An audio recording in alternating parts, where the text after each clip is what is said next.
Hello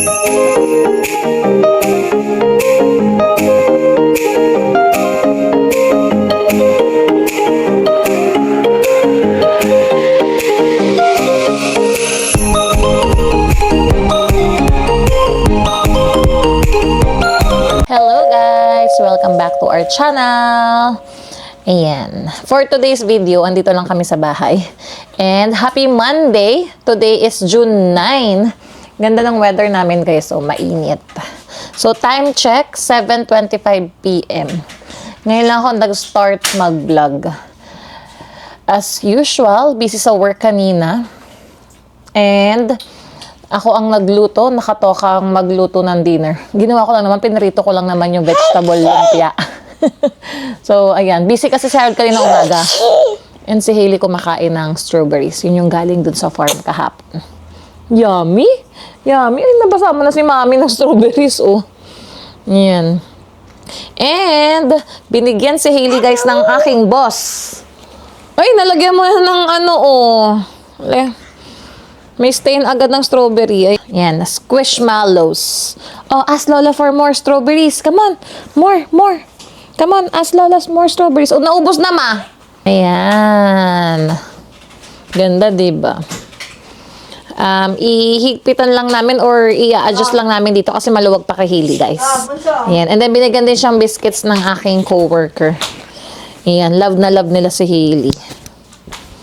Ayan. And hindi ko pala nakwento sa inyo guys. Ito nga pala kaya ako nag-vlog. Hindi namin nakwento sa inyo yung nangyari kahapon na papunta kami ng Tawasan Mills. Tinatry namin i-retrieve dun sa dashcam ni Harold yung video. Kaso, hindi na namin siya nakuha kasi napatungan na siya ng parang new video. Akala namin within 24 hours, ma-retrieve pa namin para isama ko sana sa clip. Kaso, hindi na pala ma-retrieve. Nagko-continuous recording daw siya, pero dahil nga yung pagitan ng oras is parang mga 6 hours, nangyari yung parang incident is 1:25 PM on the way kami sa Tawasan Mills. And then, i-check na lang namin ni Harold bandang gabi na parang mga 7 PM na nung after na namin mag-grocery. So, medyo nagtagal nga kami dyan sa may baba kasi kailangan naka-wifi. Malapit ka sa dashcam yung sa cellphone mo. Hindi pwedeng dito namin sa taas i-retrieve. Nasa parkade na yung kotse. So, nagstay kami sa kotse para i-check. So, hindi na nakuha ni Harold. Ikukwento ko na lang sa inyo guys. So, ang nangyari, may video ako, may clip ako dito sa camera ko nung on the way nga kami dun sa Tawasan Mills. Hindi dire-diretso yun wala nga masyadong dumadaan na mga cars yun yung madaming puno sa gilid. And sakto, napatay ko na yung camera ko nung nangyari yung incident na muntika na kaming mabangga. Pero thankfully, ang bilis nung pangyayari din, ang bilis din nung sense ni Harold na mag-brake. And then binusunahan niya yung kotse na muntik. Nagdire-diretso siya guys.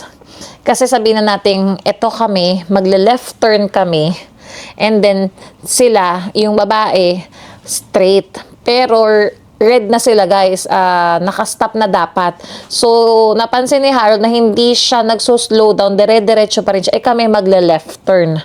So, gumano na si Harold, tapos, yung babae, dire-diretso pa rin siya. So, nag-stop si Harold, and binisunahan niya yung babae. Yung babae naman na nandun sa kotse, nag-sorry naman, nag-hand signal naman siya ng ganun. Siguro hindi niya napansin or talaga nag-beat the red light na siya. Pero si Harold mabilis kasi, yung pag-iisip niya, nag-stop agad siya. Tapos, binusinahan niya.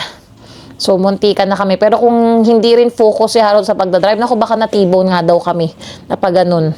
Ako pa yung nasa passenger seat. Tapos si Hailey yung sa likod ko, diba? So, yung side namin, if ever.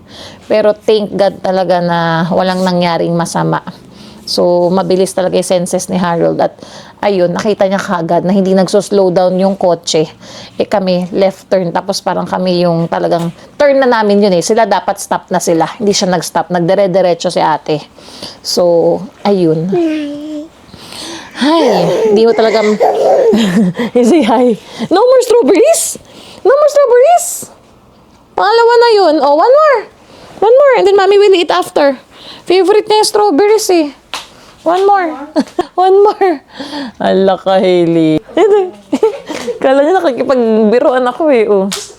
Yung kamay niya, madagta. So, ayun na nga guys. And isa pa, ikukwento ko pala sa inyo yung nangyari kay Harold. Doon sa may parkade naman. Kung paano niya nagawa ng paraan na magkasya ang cargo box namin sa parkade. Kasi nga, nung sinukat niya yun, parang may 0.5 meter yata na tatama. Ayun na. Yan ang kanyang makulit. Ay, sus. Ay, sus. Paano tayo magkukwento, Hailey? Paano tayo magkukwento? Oh, one more strawberries. Come on. One more. Ayun na. Ayun nga, guys. Tinatry ni Harold nga na sukatin nga yun, 'di ba? Alam niyang tatama siya. So parang I don't know, hinawakan lang yata niya yung bar na yellow doon sa may parkade and bigla daw natanggal yung screw. So parang blessing in disguise pa na natanggal yung screw kasi siya din yung gumawa para i-adjust na niya yung parang chain nung bar. So sinabi niya sa concierge and then sinabi naman ni ate na kausapin yung building manager na aayusin ni Harold. Ikakabit niya maigit, i-screw up niya ng mahigpit yung chain nga. So, ang ginawa ni Harold, itinaas pa niya ng konti. Actually, parang mga, I don't know, 2 meters yata yung tinaas niya dun sa chain para talagang hindi na sumabit yung cargo box namin. So, parang naging win-win situation pa sa kanya kasi siya din yung umakyat doon sa ladder para ayusin. Doon nandun naman kasama niya yung building manager. Sabi nga niya, iaangat lang niya ng konti. Nagpaalam naman siya, iaangat naman niya ng konti yung chain para magkasya daw yung cargo box namin kapag dadaan kami doon. So, ayun. O, diba? Ang galing. Kung hindi pa natanggal yung tornilyo doon sa chain, kaya hindi pa talaga maiangat or mai-adjust ni Harold yung pinaka-chain. So, ayun, wala na kami problema doon sa parkade. Kasi yun lang yung problema ni Harold na once na dumaan kami doon, sasagi talaga yung cargo box namin. Dahil naka-standard size or naka-standard pa talaga si Casper, hindi naman siya pinalowered pa ni Harold. Ina-enjoy pa namin yung talagang stock niya. And then, dumagdag pa nga yung cargo box. So, yung height niya, 'di ba? So, ayun. Okay na yun, guys. Ayan, andito lang naman kami sa bahay. And bukas, Tuesday na ulit. Ang bilis ng araw. 'Di ba? And next month na ang ating 1 week na vacation. So, yun yung binook ni Harold na camping, guys. Excited kami. Ayan. Camping season na, guys. So, ayan. And, nilabhan ni Mama tong namin, wagon para maibenta namin sa marketplace. Dahil nga 'di ba nag-upgrade kami ng wagon yung binili namin do sa Bass Pro. So ayan. Ay, say hi. Say hi to the guys. Ay, say hi. Hi. Say hi to the guys. Say hi to the guys. Where's your nose? Hailey, show them your nose. Come on. Where's your nose? Where's your teeth? Where's your teeth? Not yet close. Where's your teeth? Where's your eyes? Where's your eyes? Eyes. Where's your hair? Hair. Wow. Where's your teeth? Teeth. Wow. Good job. Where's your cheeks? Cheeks. Where's your cheeks, Hailey? This one, no cheeks. Batang maamos. Ang batang maamos. Okay, see you guys later. Say, see you guys later. Ay, nagbababay na siya. Nagbababay na.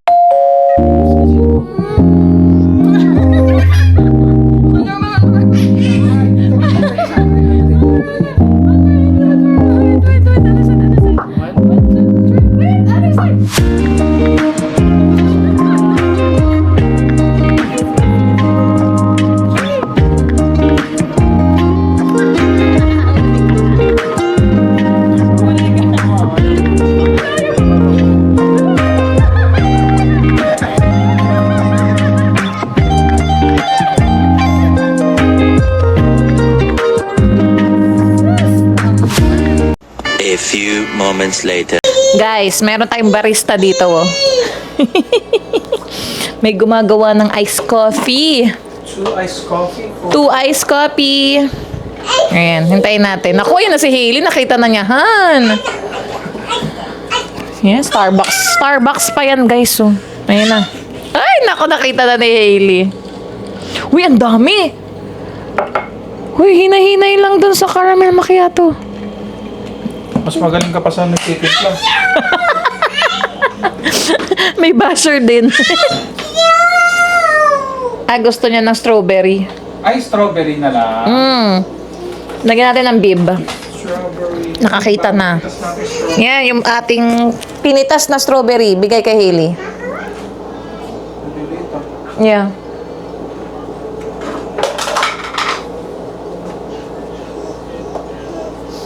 Happy Tuesday, guys. Ayan. Time check, 5:25 p.m. Dapat may swimming lesson si Hailey. Kaso biglaan kaming nag-cancel. Si Harold, pagod. Hindi siya makadrive. So, doon na lang kami sa last day niya pupunta, which is sa Thursday. So, ayan. Hindi muna mag-swimming si Hailey. Maaga ako umuwi kasi kala ko nga dediretso na kami. Biglang nag-cancel si Harold. Okay, dito kami sa bahay. Kumain na ako ng dinner. Merienda dinner na yun. Chicken inasal. Tapos ayan, Mang Tomas. Aking sausawan. And then si Harold gumagawa ng iced coffee namin. Oh, yung galing naman. No? Parang, ano pa yung kulay, oh. Nung kape and nung caramel macchiato. Si Hailey gusto niyan. Nakikita niya yung ano. Ayan na. Uy, lagyan natin ng bib yan. Kasi ano yan. Hailey, I'll wear this. This one. I'll wear this. Okay. Yummy yan eh. Yummy, favorite niya yung ano. Tanahan, ang barista natin, haluin mo na.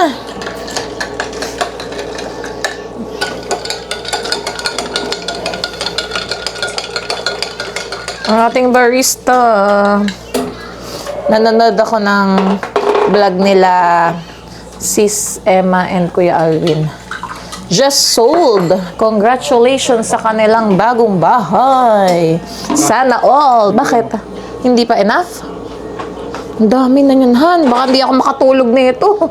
May pasok pa ako bukas. Mama, iced coffee. Fresh from Starbucks.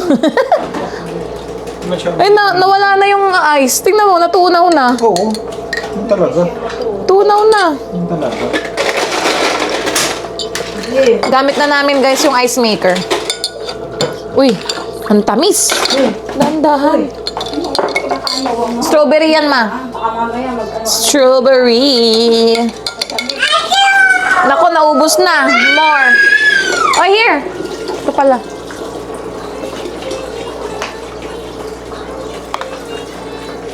Yan. Strawberry or iced coffee? Strawberry. Pasayaw-sayaw pa. Ayaw na niya ng strawberry. Naku, nakita yung iced coffee ni Harold. Hala, kita ka nila umiiyak ka. Ayan na. Kasi pinakita mo. Lagay mo sa ano? Bus na. No more. No more, Hailey, oh. Strawberry. Yay! Oh, go with Lola, go with Lola. Ayan na. Oh, go with Lola. Ano yun? Asa na? Nagtago na sa ilalim ng lamesa. Container.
guys! Happy Wednesday and welcome back to our channel. Ayan, sa bahay naman na ako. Ang gagawin ko lang today is i-sprayan ko yung bagong wagon namin ng delicate protector spray. Pwede siya sa fabric. So sabi ni Harold, isprayan ko na daw para if ever umulan, protected na siya. Yan yung bagong wagon na binili namin sa Bass Pro.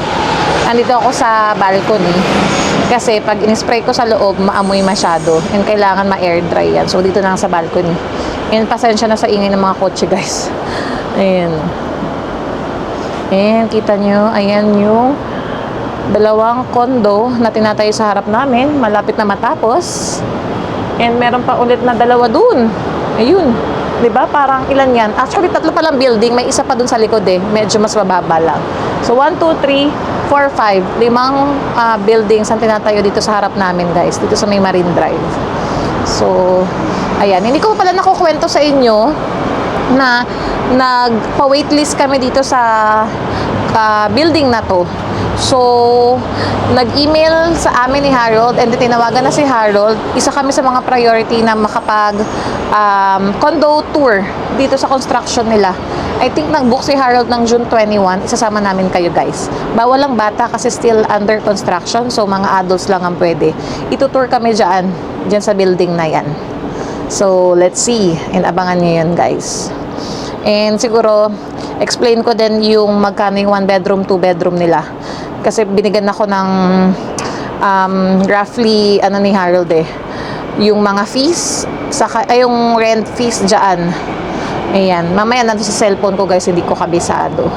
So, ayan. The Signal yan. And yung isa pa, hindi ko alam anong name nitong building na yan. Yung dalawa pang construction dyan along Marine Drive. So, gawin muna natin to, guys. Mamaya ako siguro explain or another vlog yun. Okay.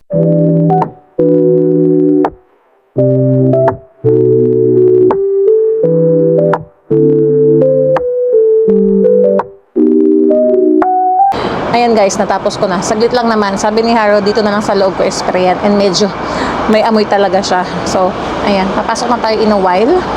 And na palang forecast ngayon daw gabi until tomorrow rainy. Uulan daw. So, let's see kung magbago ang weather. Pero, yung clouds, guys, tignan nyo. Sabi ni Harold, mukhang paulan na talaga. So, good luck, 'di ba? Back to rain cover na naman tayo. Ay. Tomorrow, guys, last day na ng swimming lessons ni Hilly. So, pupunta kami dyan.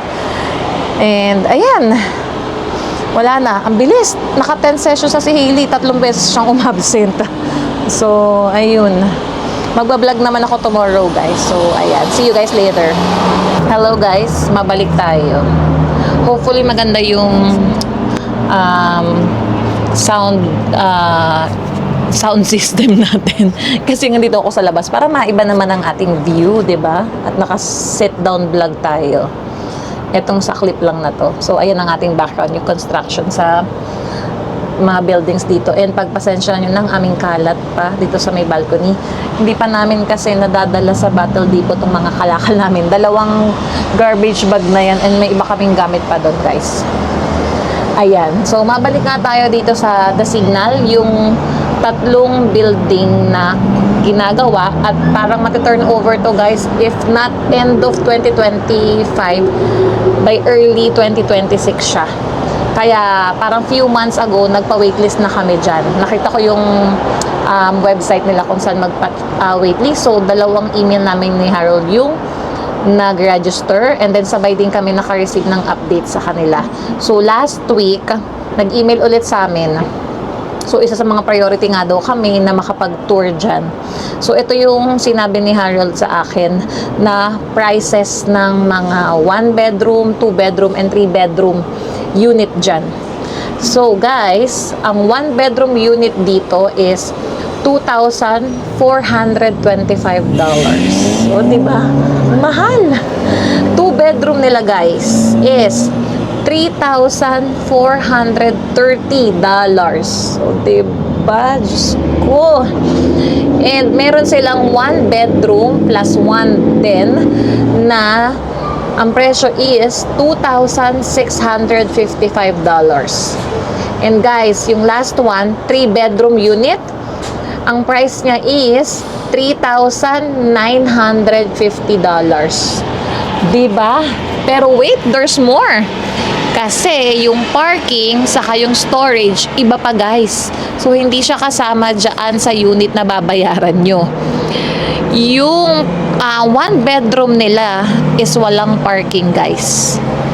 O diba? Saan pa kayo?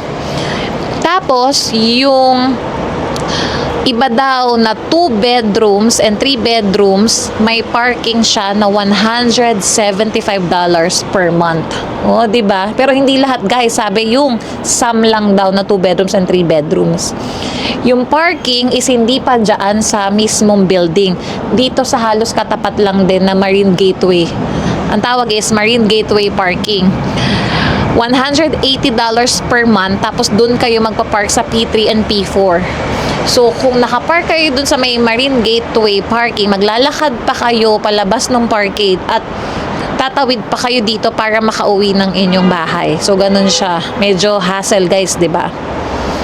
Tapos, yung storage nila dito, ang price is $50 per month. O, diba? Grabe ang malakala namin. Medyo mura-mura siya, guys. Pero, dinaig pa yung presyo nung current building namin dito. Yan. Yung current price current rent namin dito, guys, na binabayaran sa 1 bedroom, na meron ng kasamang 1 parking and 1 storage is $2,472. So, win-win pa rin sa amin yun kasi may kasama ng parking and storage. Unlike dito, kung lilipat kami sa 1 bedroom, $2,425. Plus, yung parking mo pa na $180 and may storage ka pang $50. So, more than the rent namin dito, guys, 'di ba? So, hindi na din. Pero, nakaschedule nga si Harold ng June 21 ng 12:30 PM para makapag-tour kami dyan. Check lang natin, guys. And sana maisama ko nga kayo dyan at payagan tayo makapag-video. Ayan. Hindi ko lang alam yung price nung kabila pang building, guys. So, i-check ko din yan sa Google. Let's see, para masabi ko din sa inyo. Ang dami na kasing construction ng mga building dito sa Camby and Marine. Dati daw, sabi ni Mama, dumadaan sila dito. Puro talahib pa lang to, as in bakanteng lupa. So, ayan. Grabe na talaga yung pagbabago din ng Vancouver. Ayan. Ayun lang ang masasabi ko, guys. Ang mahal. Mahal ng upa. Pero napansin ko naman sa marketplace, pag nagtitingin ako ng mga 2 bedroom na bahay, basement, condo, medyo na bumaba na yung price nila. May nagre-range ng 1,700, 1,800, may 1,900, may 2,000. Kaso nga, yung location din, guys. Yun din ang kino-consider namin. Mas gusto namin if ever nalilipat kami within this location, tapos sana 2 bedroom na. Kaso yun nga, wala kaming makita. So, tsaga-tsaga muna kami dito, guys. Ayan. So, dito ko na muna siguro tatapusin tong short vlog para meron tayong ma-upload mamaya. Tatry kong makapag-edit pag hindi medyo pasabay si Hailey dyan sa loob. So, ayun. Maraming salamat po sa mga lagi sumusuporta sa aming video. And kung nakarating po kayo hanggang dulo ng aming video, and if you like this video, you can consider subscribing po, and you can click the notification bell po para updated po kayo sa aming mga videos. And pwede rin po kayo mag-join sa aming channel. Click the join button po. Pwede po kayo magpa-member. And ayun po. Ayan, shout out to everybody. Kamusta po kayong lahat? Ayan, maraming salamat po ulit sa panonood ng aming video. Thank you po. And please like, share, and subscribe. Hope to see you guys on our next vlog. Bye!